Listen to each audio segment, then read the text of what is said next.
Hi. Okay. Hi, Abhijit. Yeah. Wow.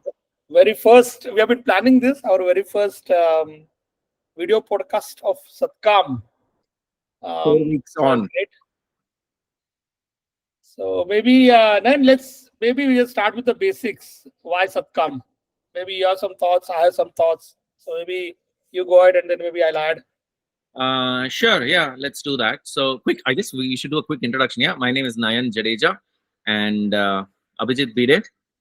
We are two of the volunteers from the Satkam group of about 50, 60 odd people who are in the industry. So yeah, why Satkam? Yeah. So let me start, I guess, Abhijit, and maybe you can add on after that. Yep. So this is kind of based on our observations of having worked in the industry for many, many, many decades, actually. And I think our age shows. But one of the things we have observed after having hired umpteen number of fresh graduates from different colleges and universities, that there essentially seems to be this huge gap in terms of the expectation that the industry has and what the graduates that are coming out of the universities have to offer, right? No fault of anyone, but essentially we felt that, again, based on our experiences, that in order for an individual to contribute to their maximum potential, there is a lot of learning that happens.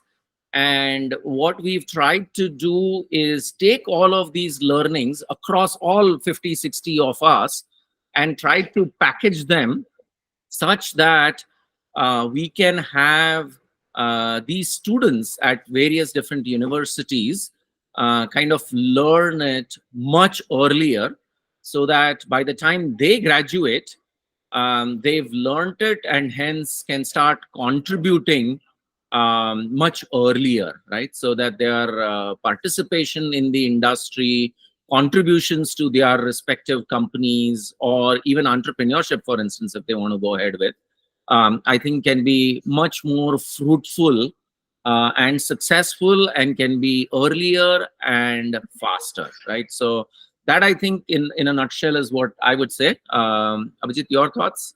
Yeah, I mean, I think you did summarize it. Maybe I'll add a couple more things. So, what in a sense, then I'm thinking that what gives us that confidence to say that we know this is a problem, right? Or we know that something needs to be done. So, as Nayan was mentioning, between all of us, we have hired a lot of students from a lot of colleges through our lifetime, right?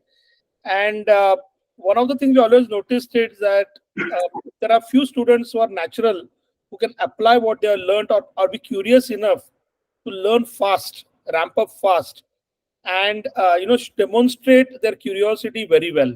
But there are many who need help, and academics, right, is always lags behind the needs of the industry. I mean, it's just the way it is because the industry moves very fast compared to academics. And what gives us that confidence is that we have seen students come from colleges where not necessarily their academics were the best, but if we taught them to apply some techniques, some skills to apply themselves, we have noticed that they turn out to be far better professionals than they would have been if we had not done it.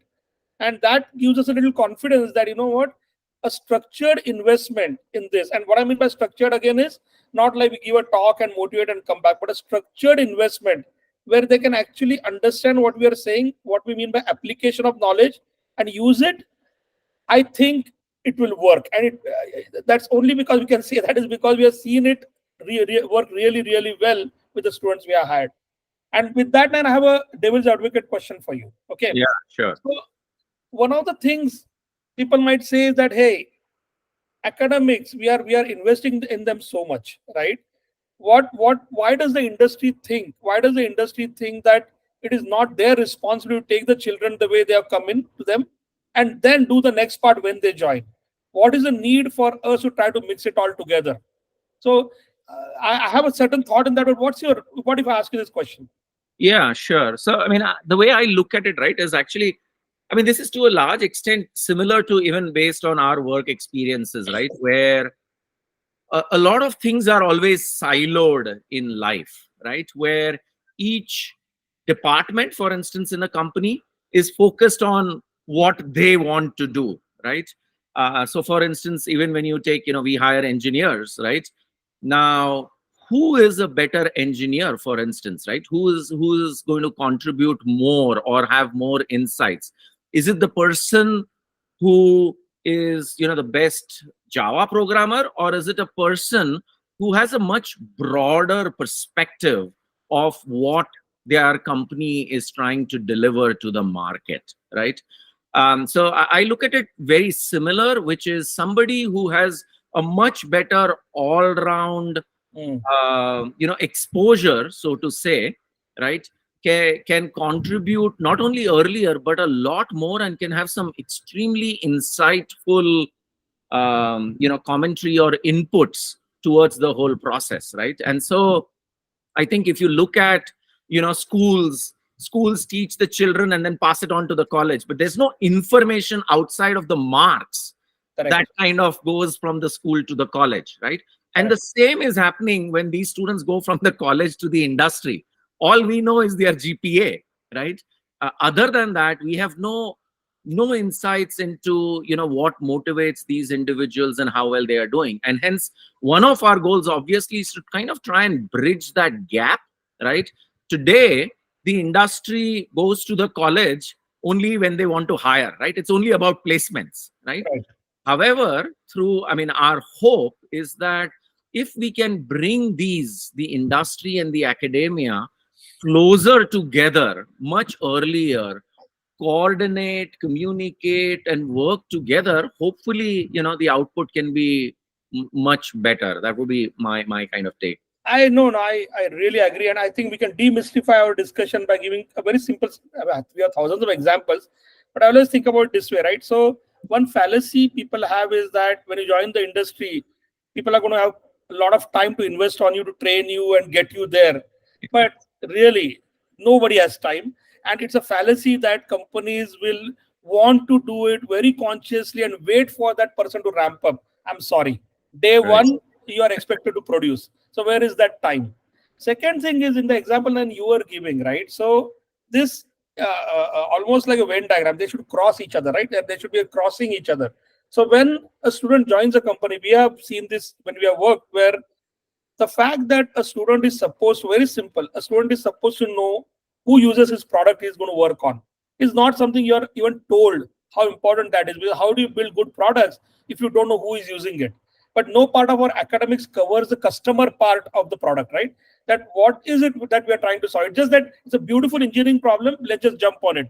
But the why part, because finally companies are there to build products somebody will use and make money on, right? And Right. I think the importance of such simple things initiates a lot of innovation. But it doesn't happen because the student never asks the question when they join, saying, why am I doing what? Who is using my product? So I can start with a very basic example like this, and then we can go through umpteen. But I agree with you that that crossing has to happen, and that grooming has to happen in the final couple of years of their engineering or whatever degree they are getting before they get into the industry. Yeah. Yeah. So actually, let me something crossed my mind, because this is I mean, I experienced it just 2 days ago when I was visiting one of the universities, right? Right. Um, and the thing that kind of flummoxes a lot of people is, are you telling me this is all free?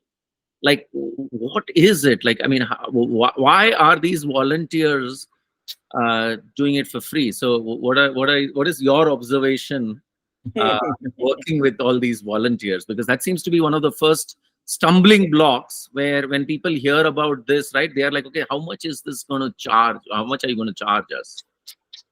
Yeah, so I think the like when we all started becoming volunteers for Satkaam, right?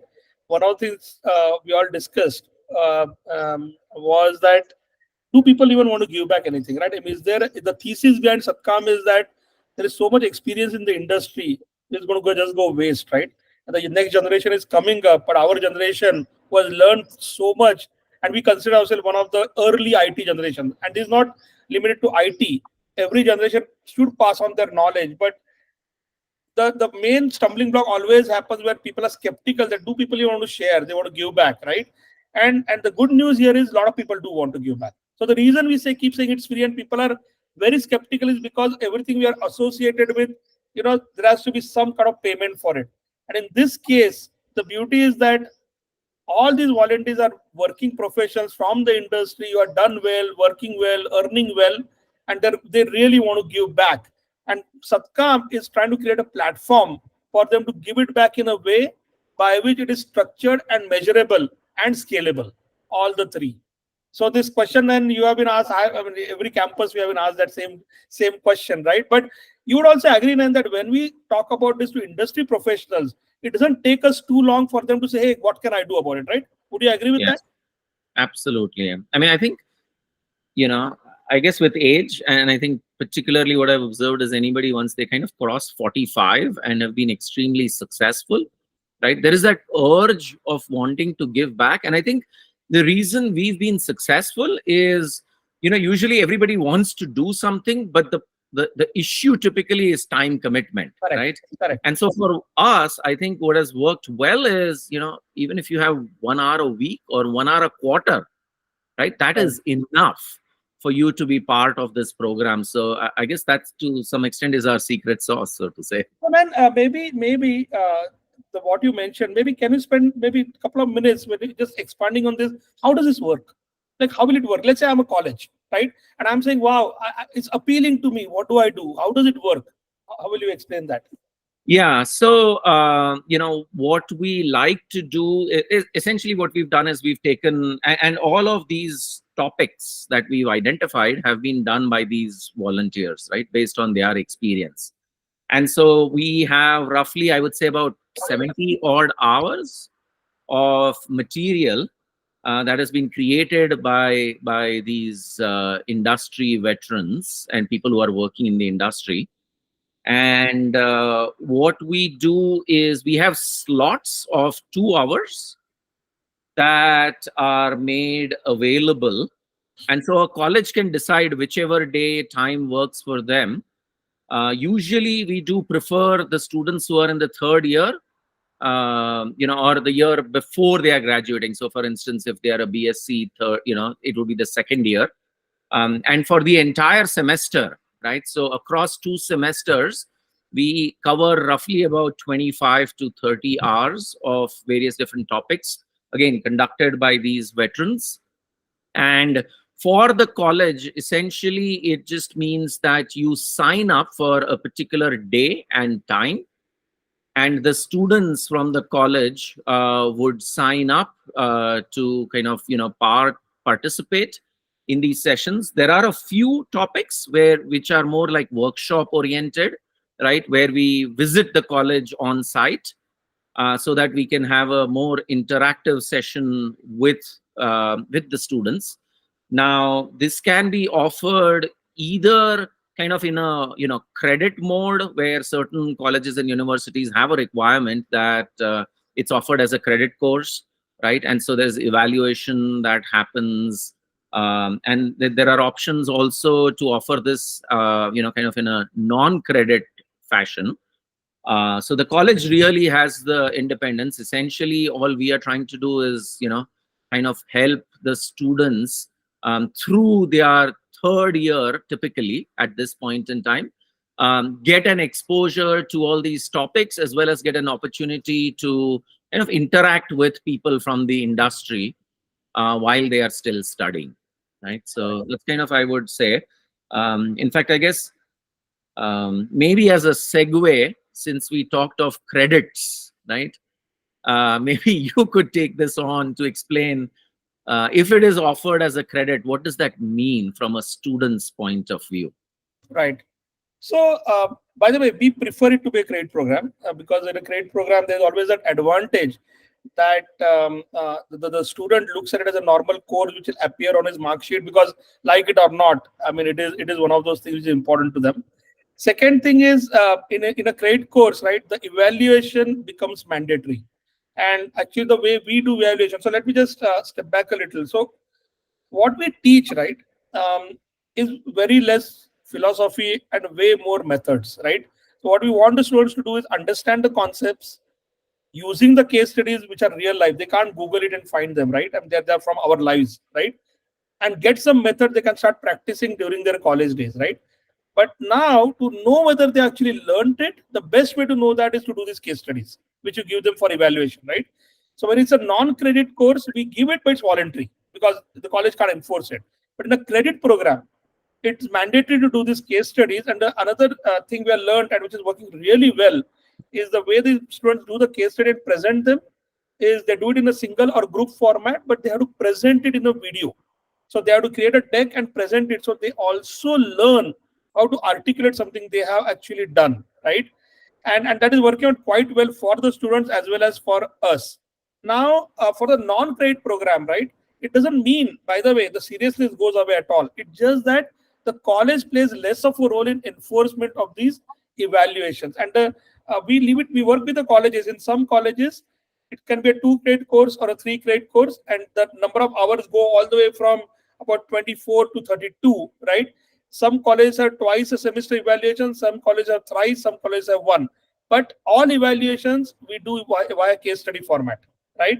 And when we evaluate, we will adhere to the college's stipulation on the marks, if it is out of 60, 40, but those things, right?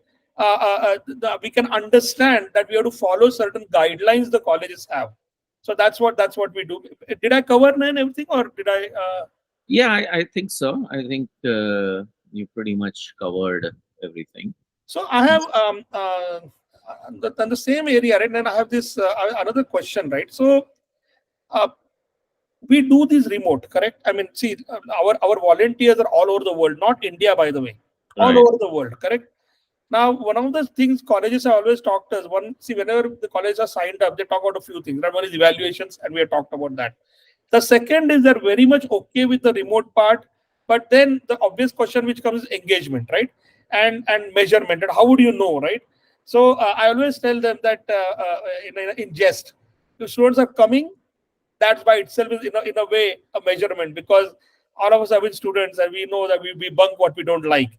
But on a serious note, though, and then has there been any learnings for you in terms of how to engage the students, or what are we doing to engage the students the right way so that they learn, and using those learnings so that our volunteers also continuously, right, figure out ways to get the students plugged into what we're teaching, and how they can use them. Is there any thought on that? Yeah, I think a couple of points I would say. I mean, obviously, we are learning as well, right? From the time we started it, whatever, I guess 18 months or so ago, when we would aspire for, the students to kind of turn their cameras on and speak to us and all of that. And so Right. obviously, if we've understood and learned that that isn't kind of second nature at all for them, right?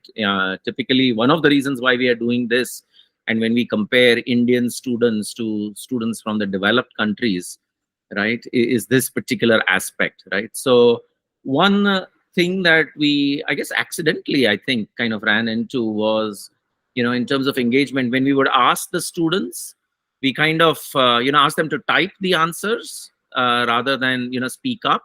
And most students are extremely comfortable with that aspect, right, with their cameras turned off and having to type the response back.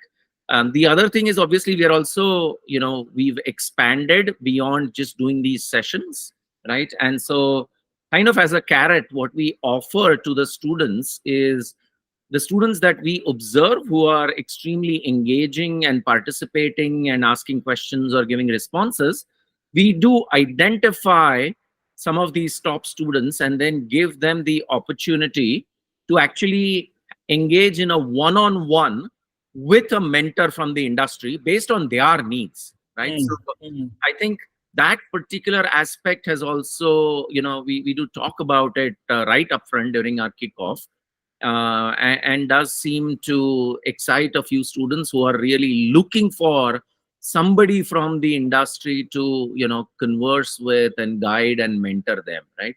So I think Correct. those two definitely I would, top of mind for me.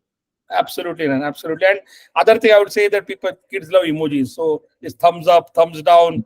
They're very responsive, over responsive sometimes.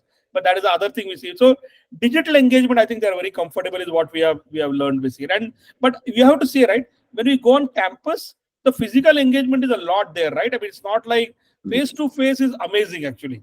The physical engagement, right? Right. Um, Absolutely. so Yeah. one more thing then from the college, let me ask you from a college perspective, right? So while what we are doing, we are very confident that we are trying to shape the student to obviously which will help in his interviews. But our goal is not the interviews. Our goal is they become really good professionals who can actually ride this wave which is happening in India, where we have to build good products. We have to really do well in the industry, right? So we are trying to build them as good professionals, right? Having Right. said that, colleges, one of the questions we always get is, what happens to recruitment? Will you help us in recruitment, right? And we have an answer that which I can go, but maybe give your take, because it's a question which comes to us, right? That how will you help us with recruitment? So maybe you can talk about that. And while directly we don't do anything, how does this help indirectly? Is maybe something you can talk about. Yeah, actually, I mean, I think the best thing to do is, yeah, I mean, one thing is Satkaam is not there or not promising or not wanting to get directly involved in any way. So I think that's a disclaimer we've got to be upfront with everybody, Right. right? But let's take a particular example, right, where you remember there was this university in Kota that you and I had visited, right? We had never heard about it, right? Right. And Right. when we went there, interestingly, we found the students extremely engaging, pretty smart, and wanting to have engaging conversations, right? Now, this was obviously face to face, but the surprising thing was when one of the other volunteers who was doing it online, right, Correct.